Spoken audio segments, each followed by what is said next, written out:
and welcome to yet another edition of the Action Trippin Ballscast. I'm here, Carrie Honey, the reigning CE queen. As we all know, I've gotten some new additions to my throne. I'm getting one more next week. Fallout 4, the Pit Boy edition, should be here next week. I'm so excited to blow my money on that.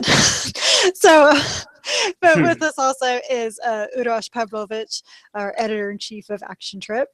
Hello, great to be here again. I do hope that now that this is, well, it's officially a regular thing, this vidcast of ours.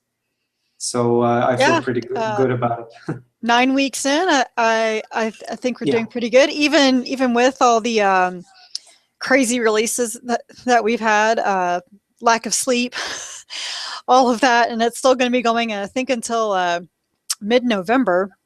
Well, lack of sleep, yes, but an abundance of topics for us. Well, yes, like our big topic this week is something everyone's pretty excited about. They've been excited about it since, I don't know, ever since we heard that Bethesda was having their very own E3 press conference, and that is Fallout 4, which releases next Tuesday. Now, yes. I have never played a Fallout game. Not even the old ones, right?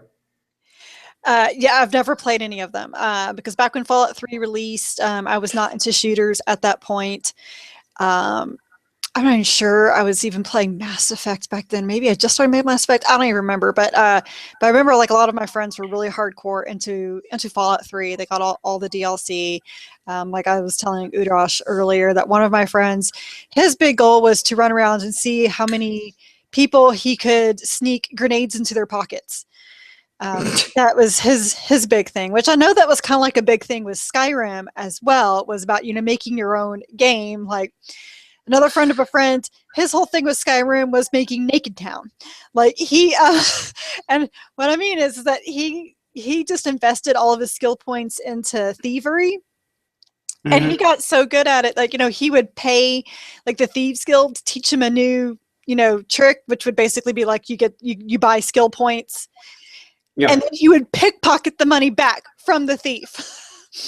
And he would just basically go from town to town and just steal as much stuff as he could. And he got to this one town and everyone is running around in their underwear because he has stolen everything from them. So he just called it Naked Town.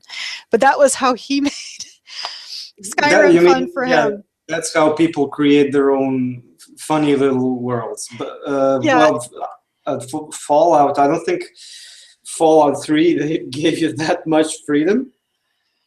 No, but the idea of like sneaking grenades in people's pockets is kind of funny. Well, yeah, I mean, it did grant you some freedom in terms of how you can like play or what kind of character you can be. It's been a while now since I played it.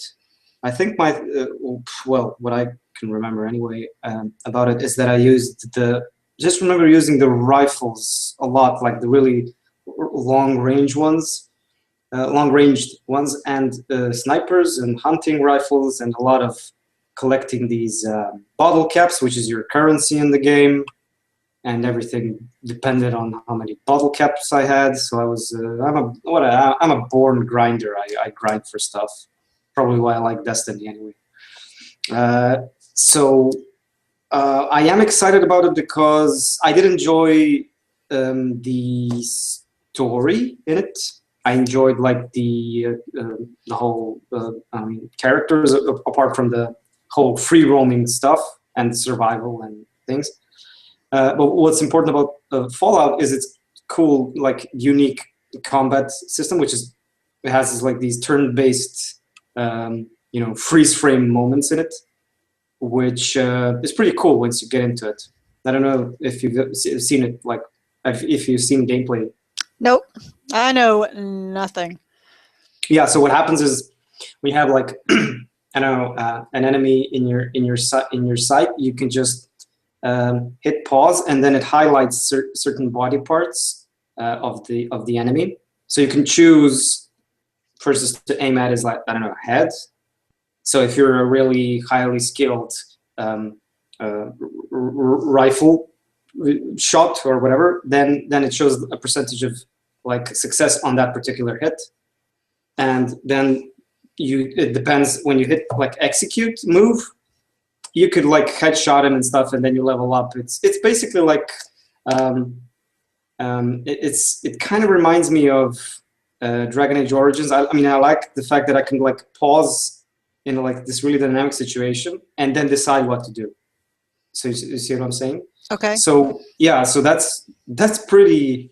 That was the like for me that those kinds of things were they hooked me in. They reeled me in, and well, the fact that it's an RPG basically, it has a standard character progression, and that was handled pretty well.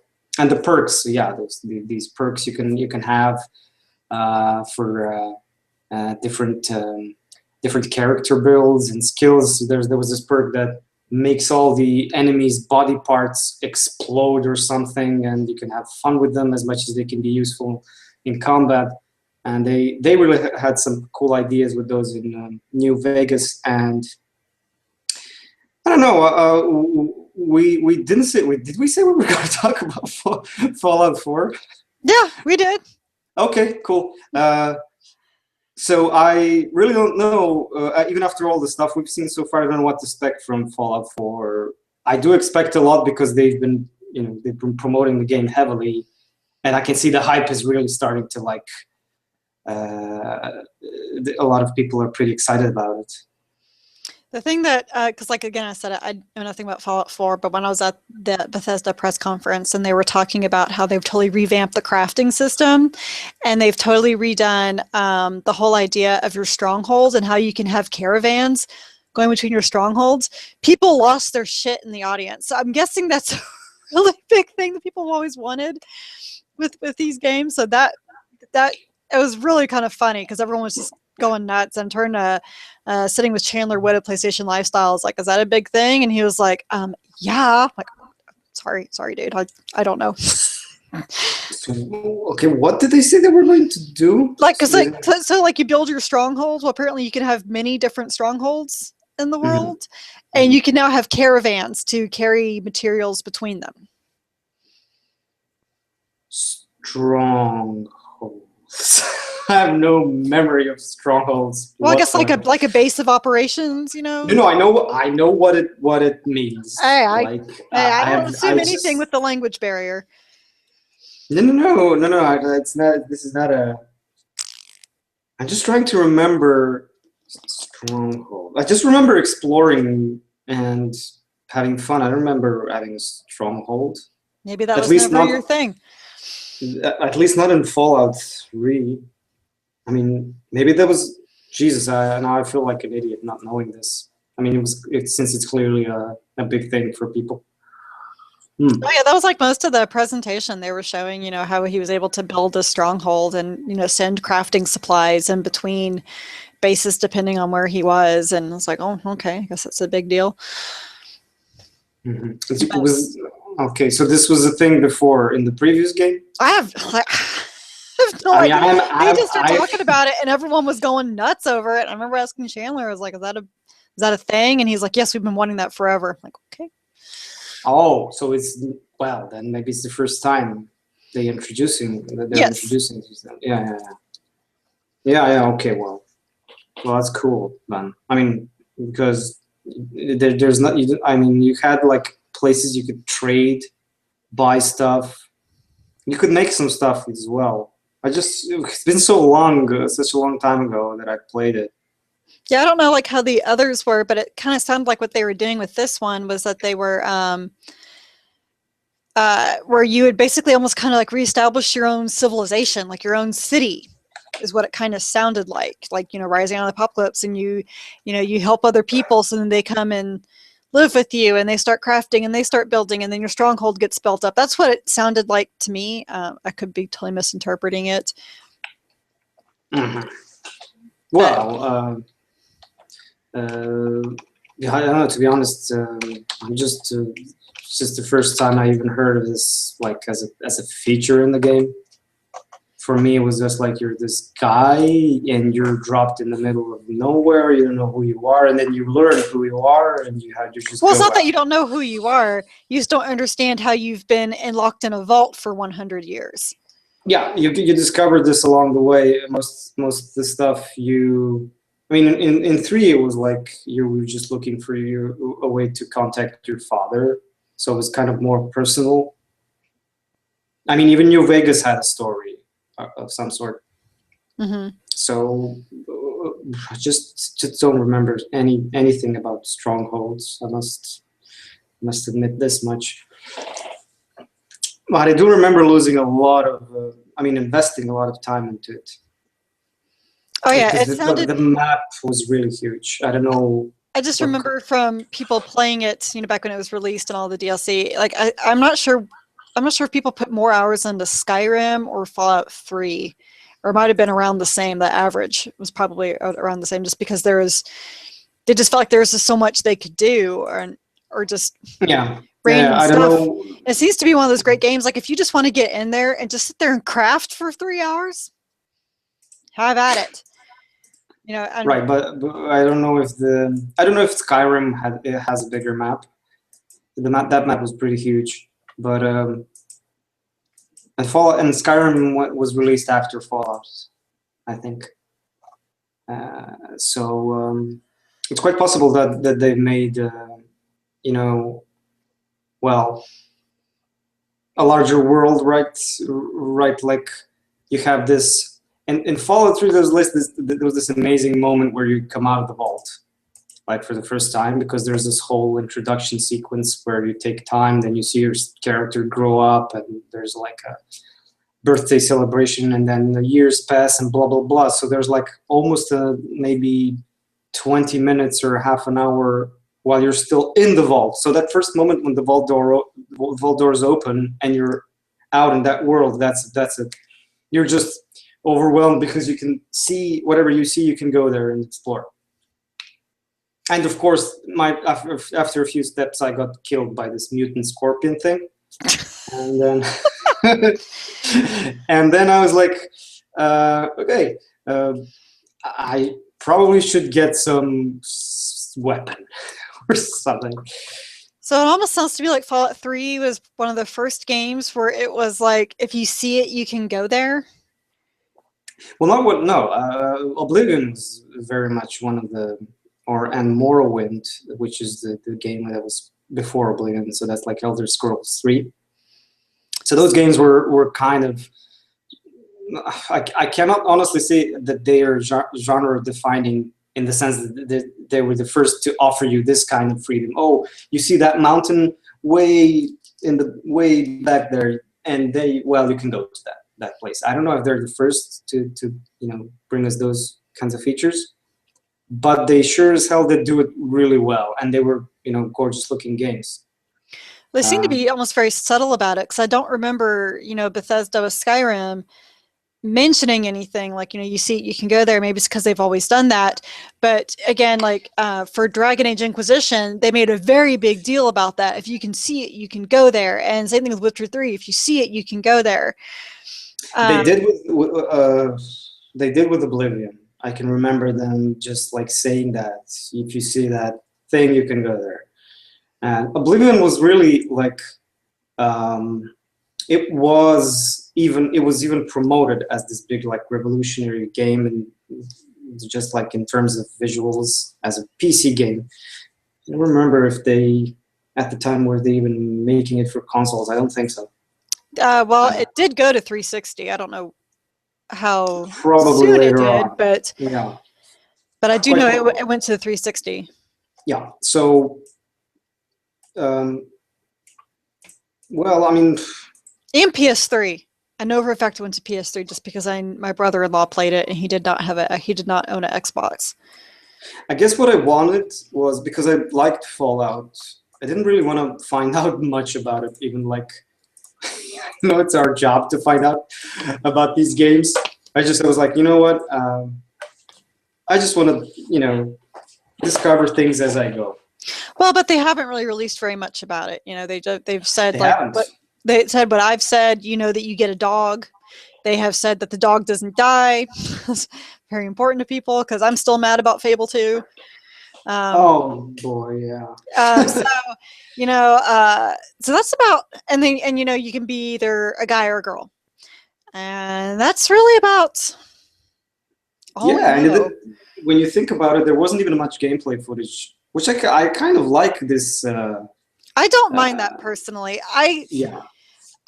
I don't like that we know so much, and I've even liked that their trailers have been like these little cartoons. You know, Hmm. I really, Yeah. with the Voltec boy, I really liked that over showing gameplay because I don't know. I guess I don't like knowing everything before a game comes out, and Plus, it's I think better. it either sets Yeah. either too high expectations or it makes people not excited about it. It's like, well, thanks. Now uh, we know everything about it. So what is there to be excited about? Conversely, Halo 5, where they had the trailer saying one thing and then the game ended up being another, but that's a whole different topic. Sure. I can understand, but for it's better that they had these trailers for Fallout, which were this kind of, it was more like a gimmick, and that's cool because it kind of gives credibility to the whole universe and it kind of sets things up in a perfect way. It's kind of like, okay, so there's this aspect to the game. It's just a whole. It just gets you in the spirit of things, and it doesn't reveal anything. It's kind of like what they, did with the Star Wars trailer. Just give I us was a actually few. just about to say that with Star Wars, Yeah, that, we right. don't know anything about Star Wars. We We really don't. we what people really need, unfortunately, is well, not unfortunately, but it's a kind of a good thing. We just need a few teasers and just leave them, hanging and dreaming of what that usually elevates expectations, which is probably why they're pretty high for Fallout 4, because as I said to you earlier today, a lot of people are coming to me who aren't that into games or gaming in general, and they're all of a sudden Fallout fans. I'm just like, what? Oh, I played Fallout. I didn't know that about you. Yes, I did play. There's this colleague of mine who keeps playing FIFA games and what is it? I don't know. He plays Call of Duty like once every 3 years or something, and that's it. And then so I was like, "What about Fallout? You never said you played." Oh yes, I did. I played it and I finished it. I was like, well, "Okay, that's an RPG." I mean, I didn't know that. So for some reason, it has this like universal appeal. It has a pretty cool.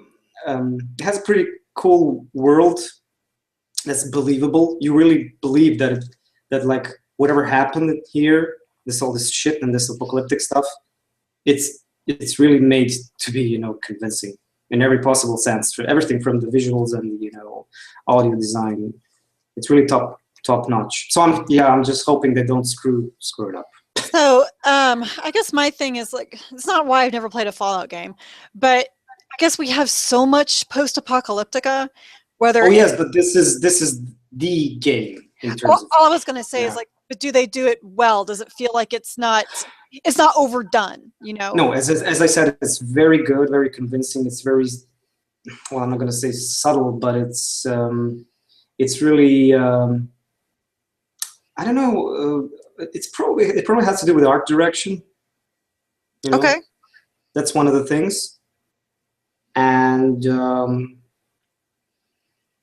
it does have a very detailed backstory, like the whole world, and very good characters in it as well. So the moment you start interacting with all these characters and NPCs, and you try to find your own way in such a world, that means it's good. The only thing that I remember, I'm not sure if this was because I played it on the 360 for the first time, Fallout 3, so it didn't have any technical issues.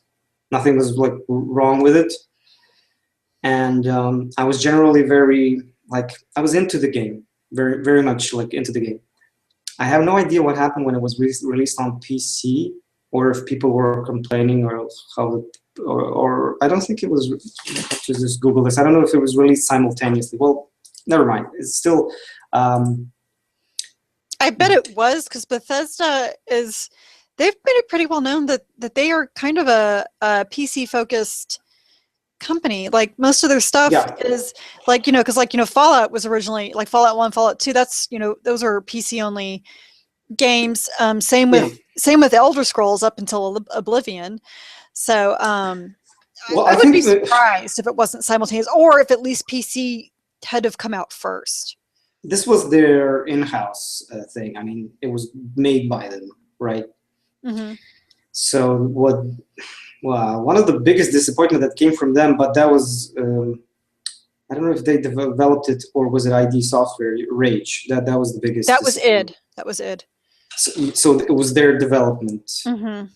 Okay. Because Bethesda published it. Yes, the only reason why I know that is because id is actually stationed here in Dallas. Yeah. And they did this massive hiring for it. And then right after it released, when the reviews came out, fired like everybody they just hired. Like basically they brought in a whole new team for Rage and then let them all go.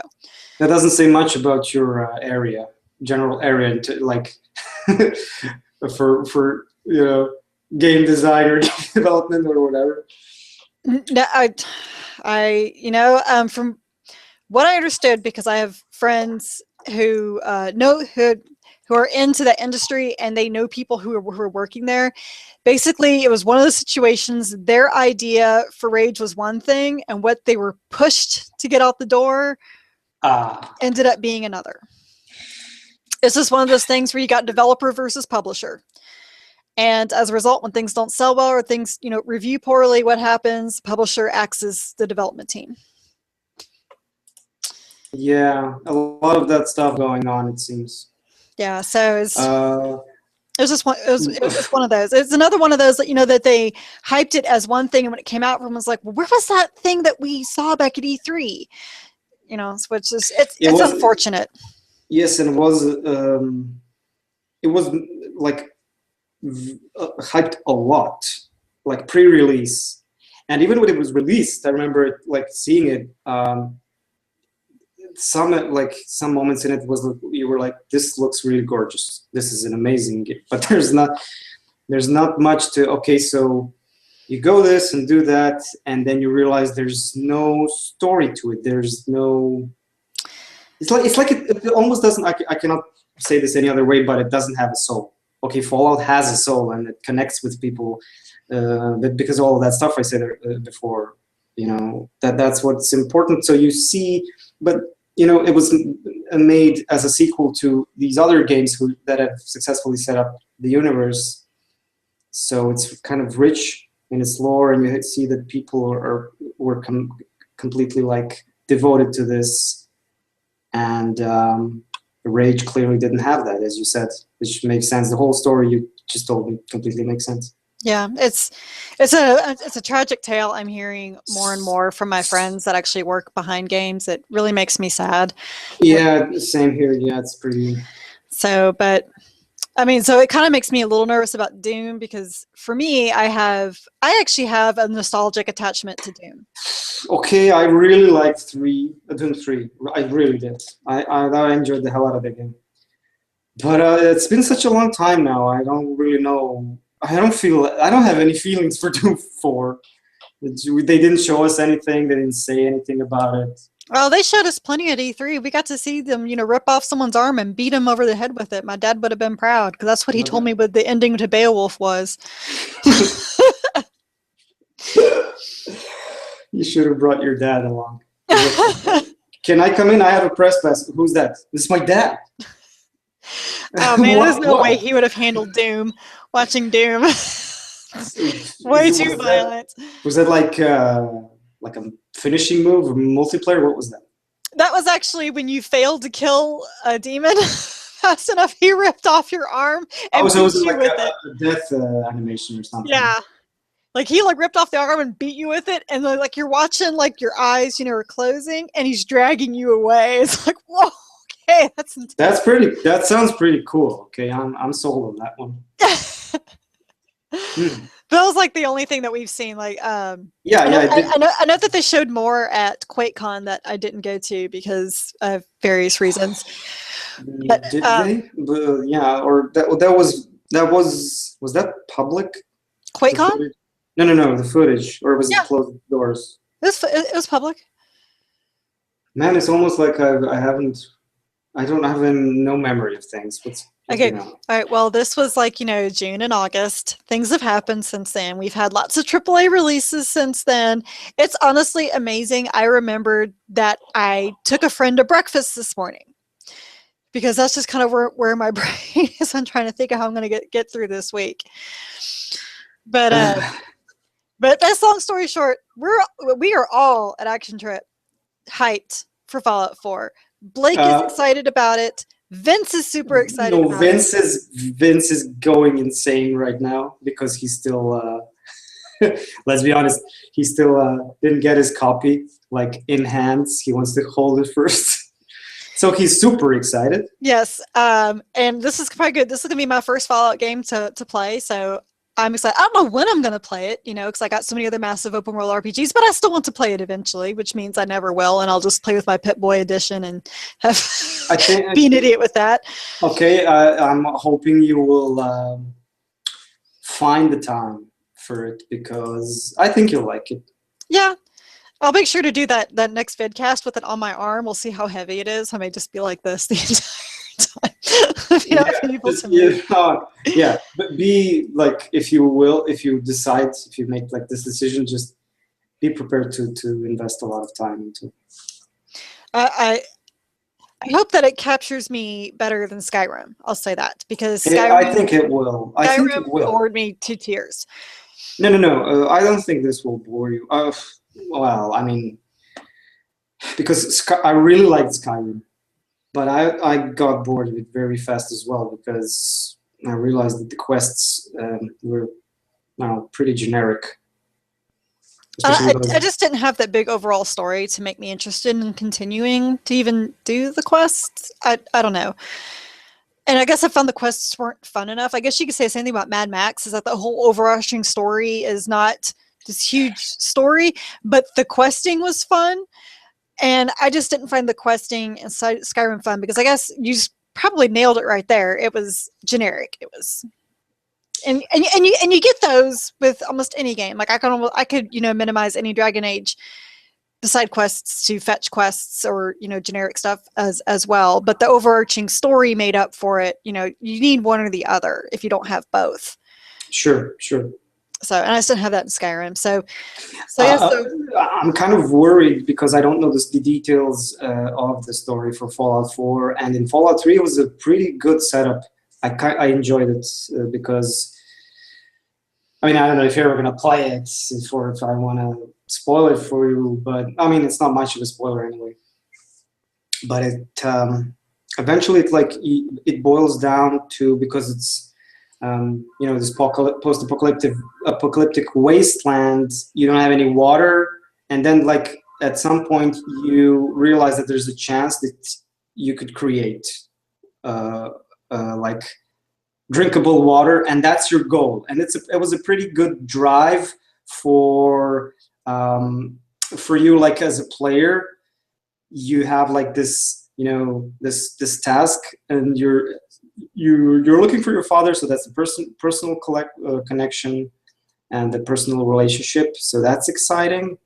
And so you're basically looking for drinkable water and how to create it in a world that's pretty hopeless to begin with, and everybody's drinking, I don't know, radioactive water and stuff. So I don't know where, I mean, judging from the screenshots, the world is pretty lush and alive, and it wasn't in Fallout 3. Okay, everything in Fallout 3 is basically true post-apocalyptic, nothing living anywhere, except for, I don't know, these radioactive mutants roaming.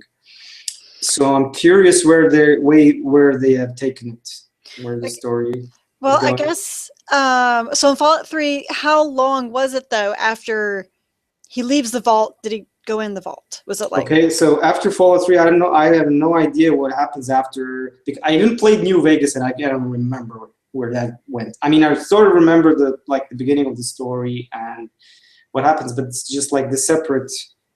I guess I'm just curious, how long in Fallout 3 was he in the vault? Because they said in Fallout 4 that he's in there for 100 years. Oh, you mean he was in there for 100 years before he comes out? Yes, which would explain, why there's maybe some, return to No. some life. Well, you grew up in the vault. That was the story. You're a boy, and then you grow up to, I don't know, your 20s maybe, and then you go out. You just do the character customization bit. You make a few decisions while in the vault, based on like discussions with the NPCs to just sort of have this like setup for your character. It's kind of cool, but I don't think it's more than 20 years. Oh, then that makes a little more sense of why, you're in a brown wasteland versus what's going on in Fallout 4. So how can you be 100 for That's 100? the whole thing. Because he's like, how could I have been in there for 100 years when he looks the exact same as he did when he went in? Hibernating in there or something? But you got to remember, he also comes out and has no idea how long he'd been in there, where everybody is, what has happened, and he runs into his like robot servant. Yeah. He's like, I haven't seen you for 100 years. He's like, 100 years? How? What do you mean? Where could I have been there 100 years? Yes. Okay, I remember that bit. Yeah. So that's kind of cool. That's a pretty cool setup. So you don't know anything. I like the mystery behind those that. So yeah, well, that means I guess hopefully they haven't lost their touch, in that sense. I don't know. Okay, so the thing with people, gamers especially, how they're never satisfied. So now everybody is like super excited about Fallout 4, and Fallout is suddenly like the best game ever. When Fallout 3 came out, people weren't that happy. The main story is too short. The main story is crap. I expected more from this game. So, and okay, so now there's all this hype again. And I'm like almost convinced that there will be those kinds of people again, Well, of course there will. It's gamers. I mean, I love gamers, but seriously, we all bitch about. We have to complain. That's just. It's in our nature, I guess. I just don't know if it's a human thing. Well, it's just, I don't know. I don't know if it's like, everyone, but someone's going to have a complaint about something because you just can't make everybody happy. That's. From my experience, it's usually the super, super hardcore fans. I'm not going to say who. Somebody was making comments on Action Trip about Metal Gear 5 and how it wasn't worthy of the series in some ways, and that I personally, as a reviewer, so from reading my review, he was like, you will never understand why it's not a good game.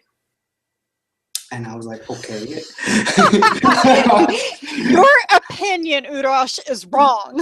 Yes, and I was like, well, and then at some point later on, I tried to rekindle this debate, or well, if you can call it a debate, and he was like, I'm not going to talk to you about this again. That was a response from this person. Wow, he took his toys and went home. We will not go through this discussion again. And I was like, okay, first of all, it wasn't a discussion.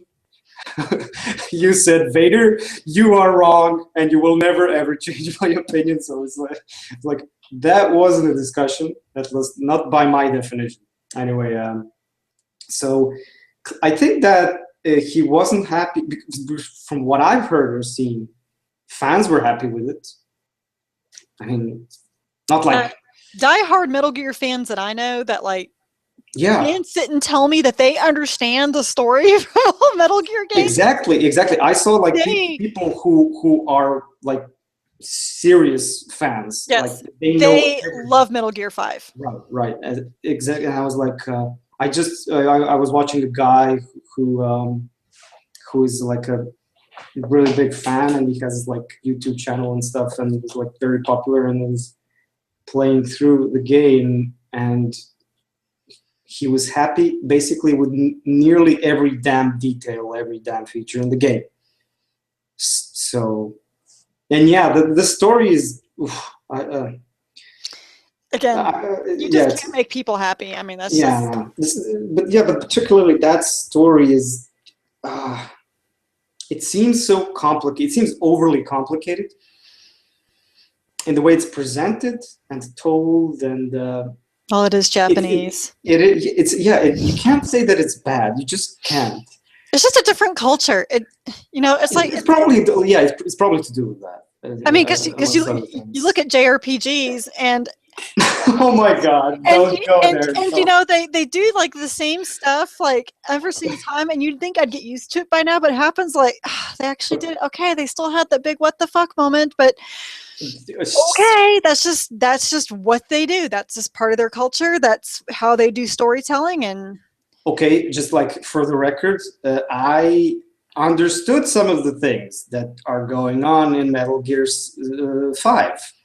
I have absolutely no idea what's going on in any single scene, cutscene, or story moment in Final Fantasy and games like that. I do my best, but I just don't understand. Well, in your defense, in most Final Fantasy games, there is a huge what the fuck moment.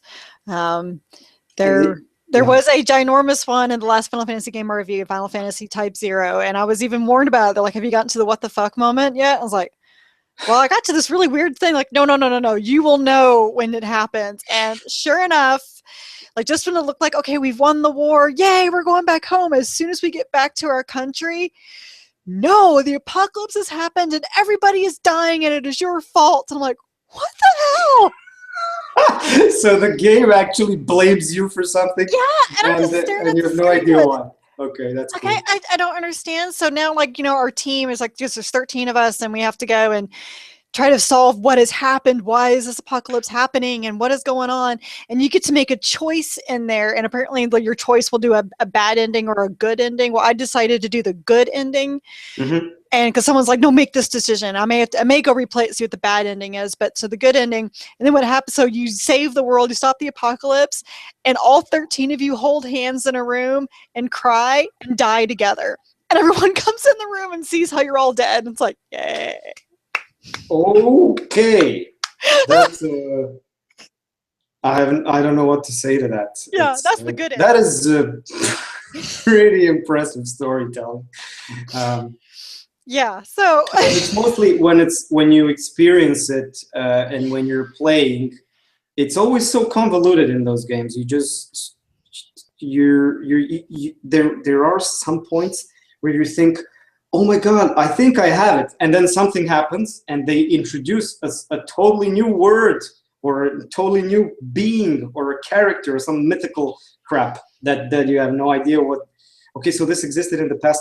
No, this existed in the future. So it's past tense, but it's going on in the future. It used to, and then this whole time thing happens. I am talking about Final Fantasy. Was it 13 or I think? Or you're talking about 13-2. That's what you're talking about. No, I haven't played 13-2. I played the one on the Xbox. What was it?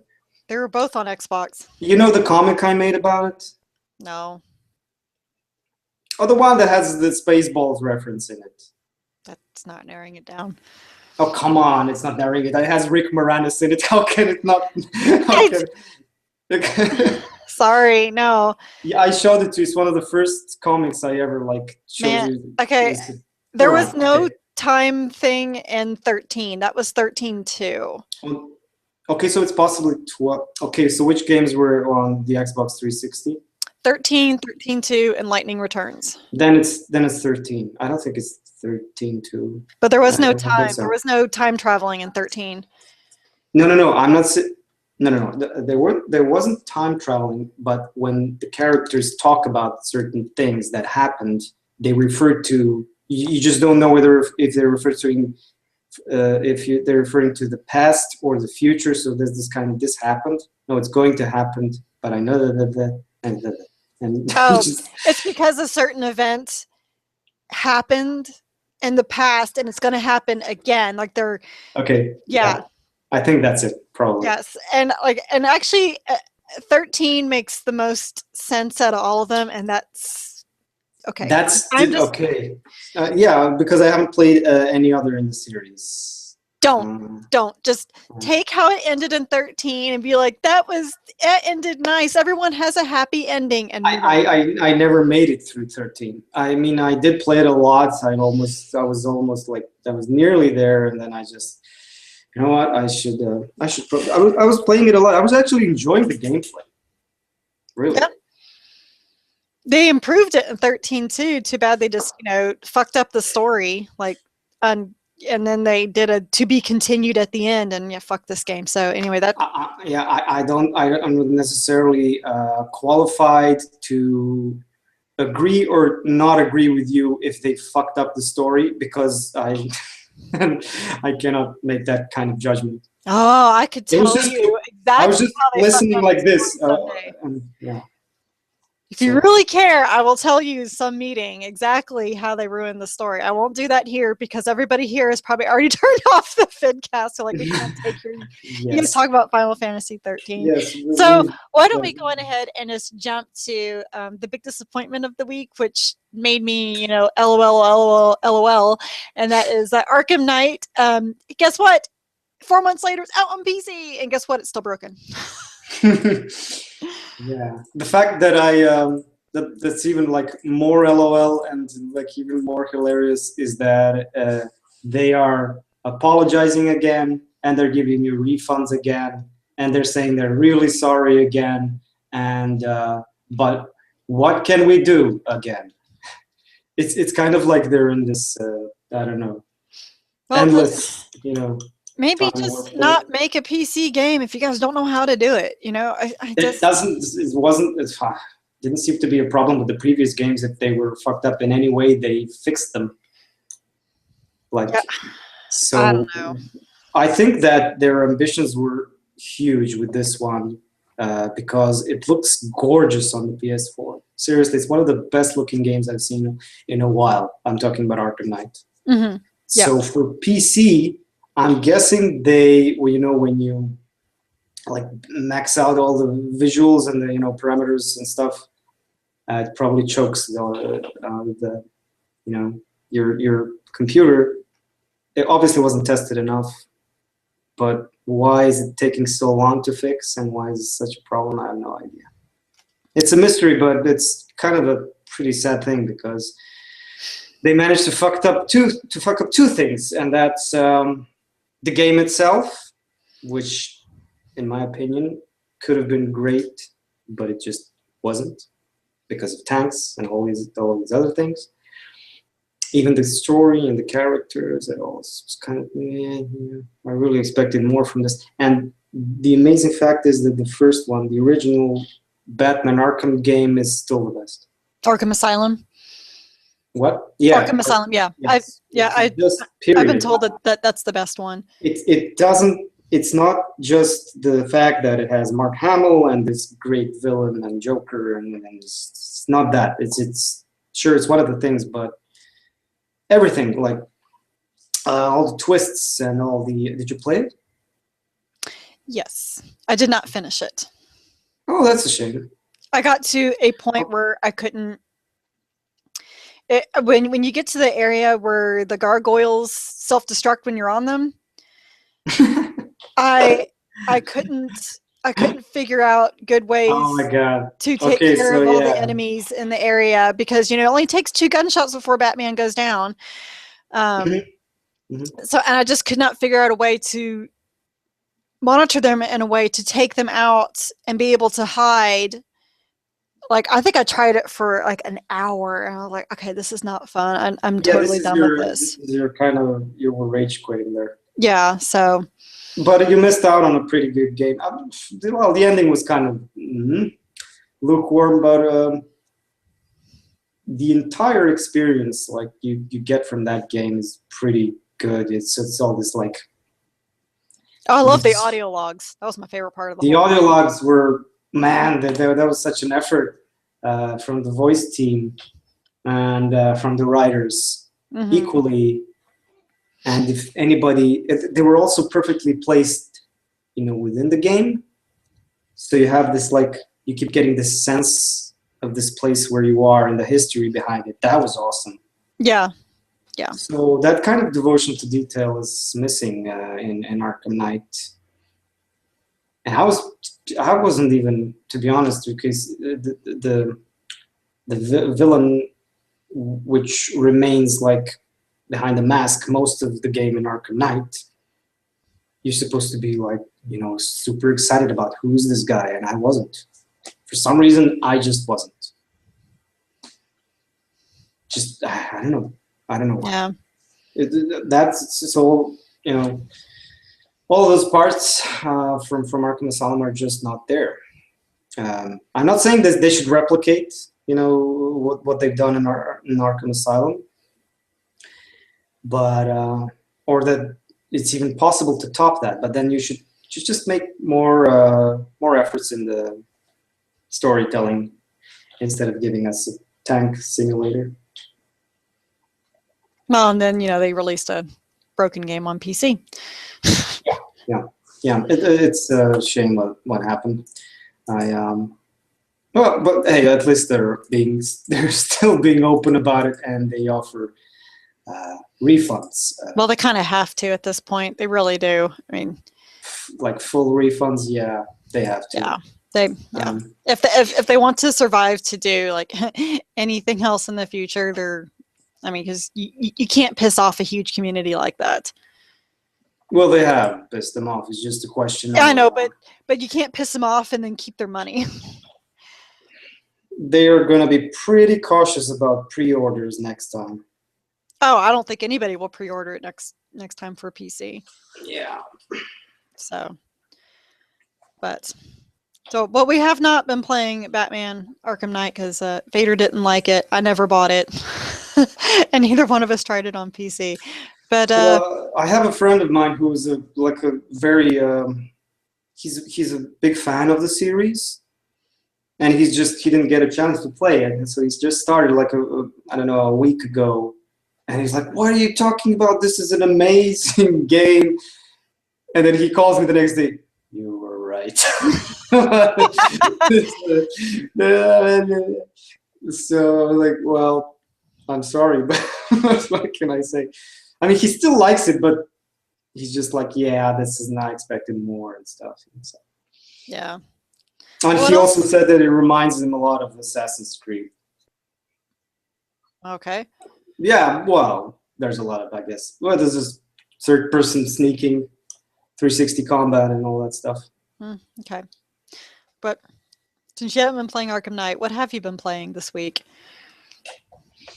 Well, I did try to play Tales from the Borderlands, and I did go back to Call of Duty because I'm preparing myself, emotionally and psychologically for every Call of Duty game that I play, because it's tremendously fast and overwhelming and in-your-face action, constant. Like you keep getting these adrenaline rushes when you play that game. Incoming! So I'm trying to psych myself up for that one, basically, by playing Advanced Warfare, and so that's what I've been playing. But I still need more time for this Tales from Borderlands, because I like those guys actually in the games they make. I don't think I've ever played a bad one from Telltale. I guess you never played the Jurassic Park game. Oh, what was that again? The Jurassic Park game. No. What was it? Was it like an adventure series? It was just like how they, there are games now where it's like, a choose your own adventure type thing where it's story driven, and apparently it was so bad it almost bankrupted the company. Go bad. Jesus. Okay. Okay, disregarding that one. So they have made bad ones in the past. Yeah. Yep. Well, I didn't play it not that much, so since I'm playing the entire series, I want to have this Mm-hmm. I mean, that's how I experienced at least The Walking Dead, and I really liked it. I tried to play one of those games per episode, and it's frustrating to me. I've tried to explain this to people. Like, it's not the same when you're watching a TV show, because you get that next week or the next day. You get the next episode. You get your fix, because it usually ends on a massive cliffhanger.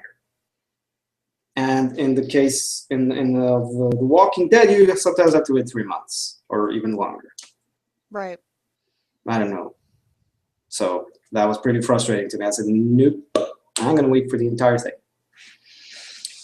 But yeah, other than that, no, not much. I haven't quitted Destiny entirely yet, but I'm pretty damn close. Like a massive reduction of hours on that one. And well, that's it for me. What about you? I've been playing Rise of the Tomb Raider, and that is all I'm allowed to say. Good. Well, lucky you.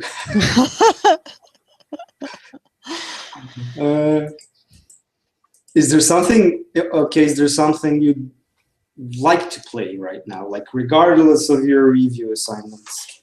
Oh yeah, I would love to, get back to Assassin's Creed Syndicate and take over the gang really? warfare. I would love to get back to Mad Max and go back to fishing. I would love to finish Dragon Age Inquisition, maybe Witcher 3.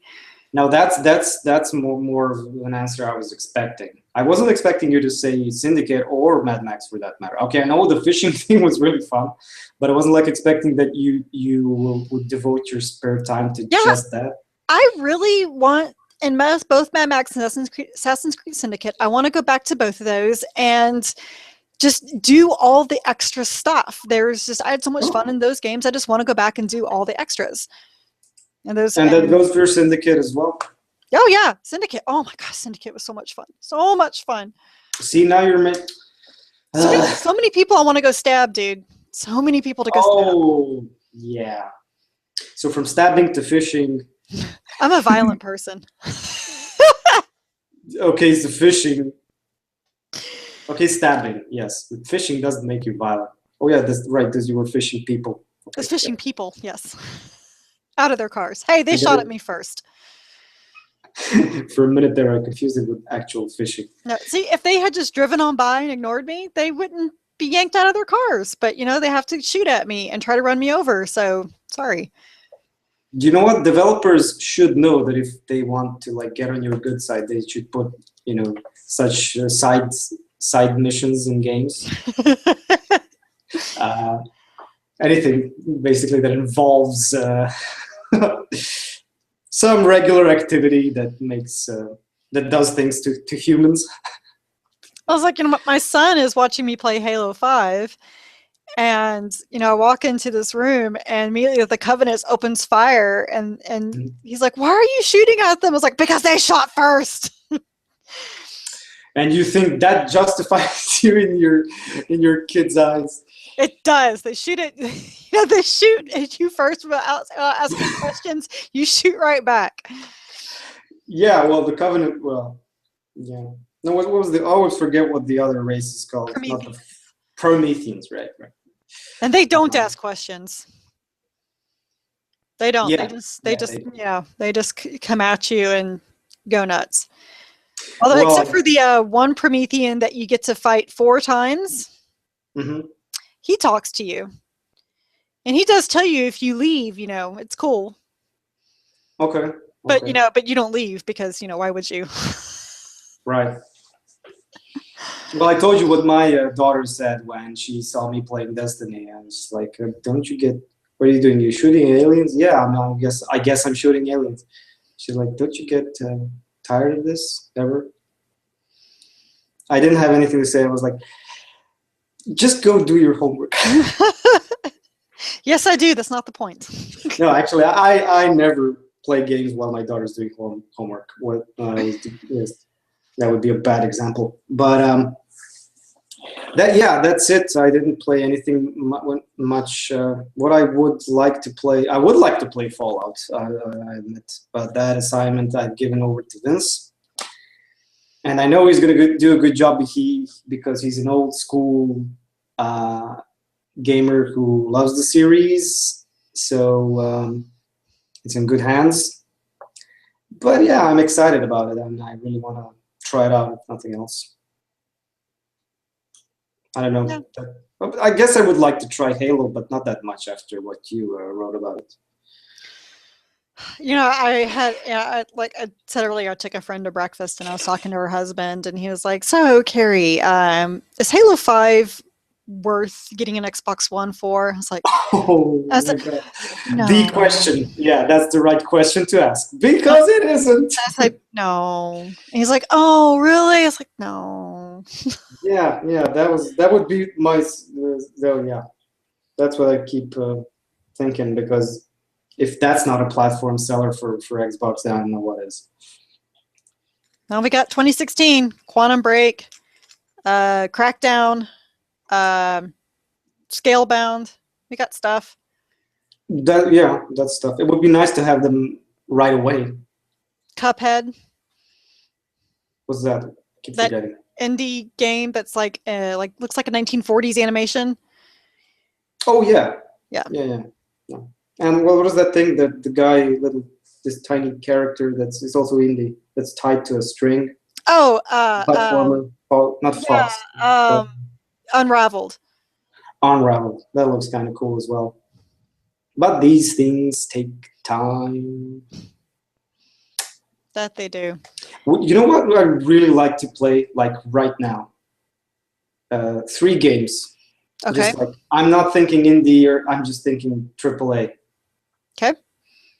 I'm going to start with Deus Ex, Mankind Divided, and Uncharted 4, and Mirror's Edge. Oh, well, if we're gonna do like things that aren't even out yet, then Mass Effect Andromeda, give it to me. Well, at least we've seen these games. They actually exist. Well, we've been given for Mass Effect is like a few I don't art care. drawings. I don't care. I'm not. You know what? I'm not necessarily sure that you're the right person for this. I don't for care. this review assignment. It's like, Vader, I'm turning my review in. It's a 9.9. Okay, I think I've proven with Halo that I can put the fanboyism aside if something is not that great. Yes, you have. Yes, you have. Indeed. See, and now we're getting into topics people really don't care about. Well, I don't know. I don't care. Anyway, but I want to test you just one question. So, if the new Mass Effect game, hypothetically, just turns out to be brilliant in every possible way you could imagine as a Mass Effect fan and as a gamer, will you be tempted to give it like a score that would top my GTA review, which was like 9.8? Oh, I might give it a 9.9. Yeah. So see, I was in a tough position there. It was like, wow, what to do? Okay, I don't want to hear it 9.8 for Grand Theft Auto. Well, to be honest, I don't. I mean, I was a big fan of Mass Effect as well. Like, I mean, if I replay a game more than twice, like which I have done for Mass Effect 1 and 2, that's to me personally is the definition of a good game. To me, okay, so but we're in the Last of Us territory again. Why I play certain games that I know how they're gonna end. I want to experience it again. Oh, well, Mass Effect, I've replayed that several times too, but every single time I've played it, I've made different decisions and I've had different outcomes with that's the cool. games. So yes, that's great as well. I mean, that's the point with Mass Effect anyway. Okay, we can wrap up now. Okay, that's great. It was fun, even if we bored all of our audience. But you can subscribe to us in YouTube so that you can get this every single time. We can bore you every week. We love doing that. It's fun. But we also have, gameplay videos and unboxing videos and things like that on our YouTube channel. It's not just the two of us sitting here yapping at each other. About Mass Effect and Final Fantasy. I don't talk about Final Fantasy that much. No. Maybe. I don't know. But you can also follow us on Twitter. I'm at Crunchy Chocobo. Vader is at Ure Vader. And the site is at action_trip. And of course, we ask you to read actiontrip.com every day. Struggling with the news, but I think that's just what happens right now when we got all these releases coming out. No one's announcing anything else. That's what happens this time of year. Yes, it does, but not for long. We'll like in less than 2 months we're gonna be in the dead winter season. But A lot of time for gaming. that's backlog time, man. Yay! Maybe that's when I get to Fallout. Probably, hopefully, yep. Or Witcher 3. I don't know.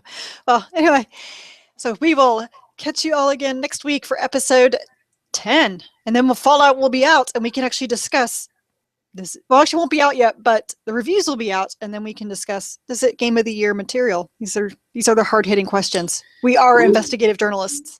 Yes. It's gonna be a tough one this year. I foresee this huge debate between us as to which games we will have up there. Yeah, I foresee that too, because we all are going to have different. Yeah, that'll be interesting, but we'll save that for next week. So Sure. Until then, see y'all next time. Bye.